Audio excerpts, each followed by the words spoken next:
Hi everybody, it's Michael Kostroff with another one of my weekly videos, and this is sort of a weird little corner of an idea.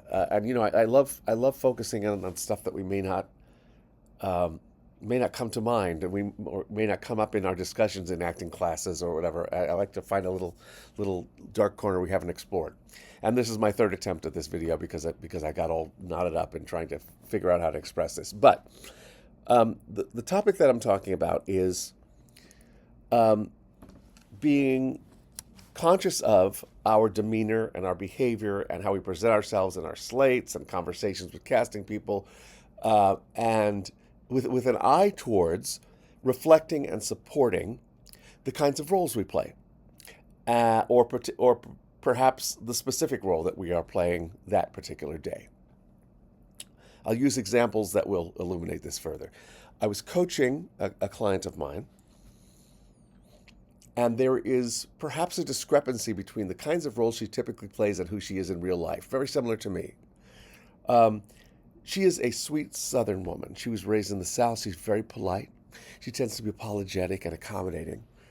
She looks like and plays the professor, the scientist, the badass, the boss, you know, the one who's going to set you straight and not be impressed by your bullshit.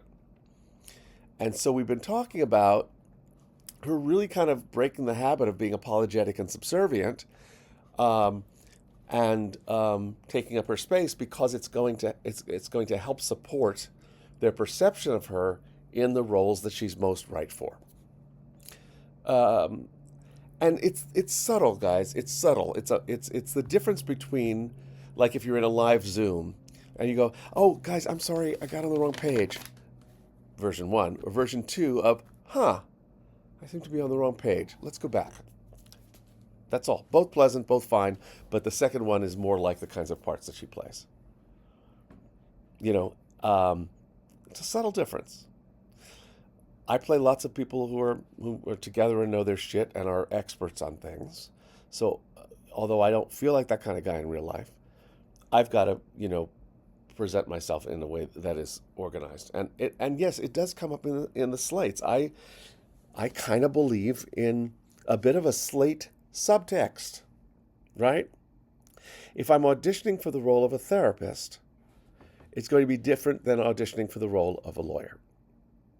And I don't know if I do this consciously, but a lawyer is laying out the facts.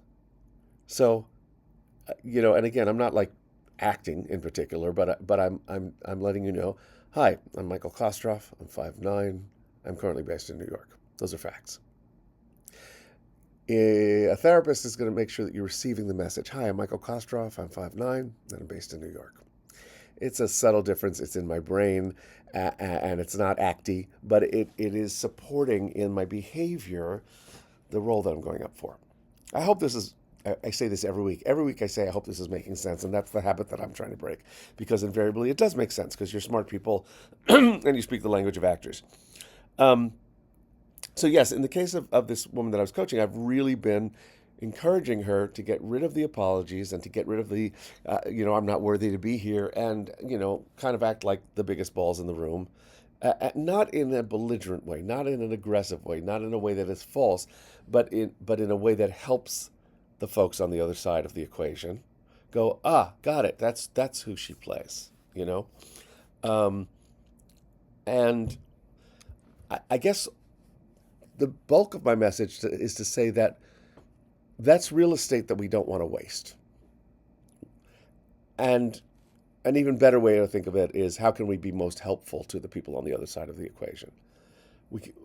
The most helpful, I think actors sometimes think that the most helpful thing they can be is, subservient and, it's such an honor, thank you for seeing me. That works for some people if that's the kind of roles you play, In fact, some people tend to play, kind of messy, mixed up people.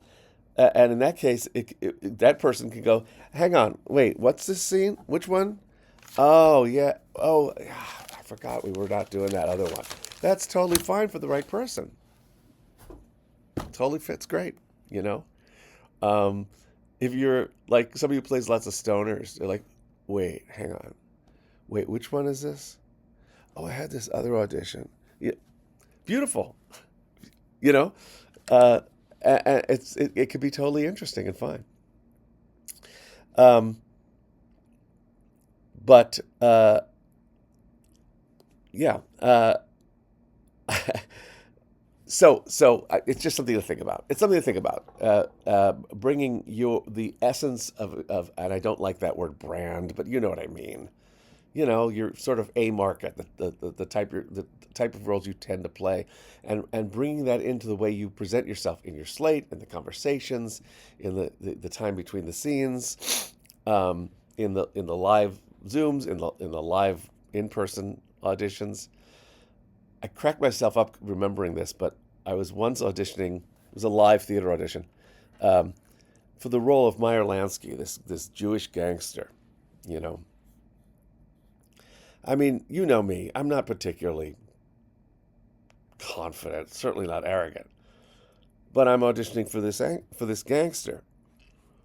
And they said, "Well, do you have a monologue?" And I mean, you know, who has a monologue? I had one monologue. You know, I said, "Yeah, it's from Rosencrantz and Guildenstern are dead." And they said, "Well, that's not really right for a gangster."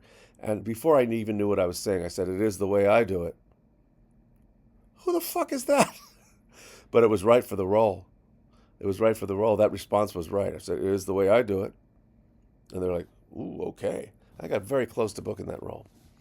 Uh, but that's an example of